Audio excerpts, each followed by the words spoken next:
ময়মনসিংহ নগরের শিল্পাচার্য জয়নুল আবেদিন পার্ক এলাকায় ব্রহ্মপুত্র নদে ঝাঁপ দিয়ে আত্মহননের চেষ্টা করেছেন এক স্কুল ছাত্রী। সোমবার দুপুরে ঝাঁপ দেওয়ার এই দৃশ্য দেখে নৌকার মাঝি ছুটে গিয়ে প্রাণে বাঁচায় ছাত্রীটিকে।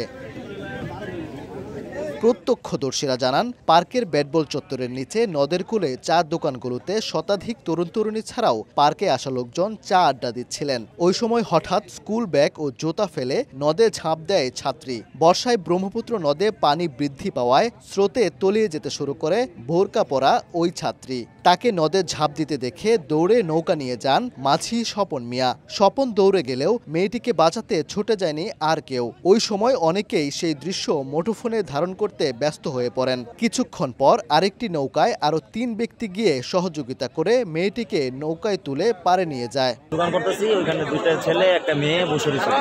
হঠাৎ করে মেয়েটা দৌড় দিয়া এই নদীতে ঝাঁপ দিচ্ছে।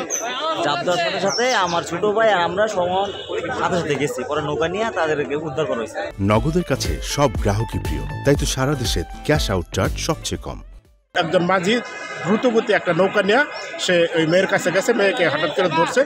ধরার পরে আরো 2-3 জন নৌকা নিয়ে তাদেরকে উদ্ধার করছে। উদ্ধার করে পরে পারে নিয়ে আসছে। পরে জানতে পারলাম যে প্রেম সংক্রান্ত ঘটনা নিয়েই সে নদীতে ঝাঁপ দিচ্ছে। ওই ছাত্রী নগরের একটি উচ্চ বিদ্যালয়ের 9ম শ্রেণীতে পড়েন। প্রেমিকের সঙ্গে মনোমালিন্য হওয়ায় ঝাঁপ দেয় বলে জানায় প্রত্যক্ষদর্শীরা।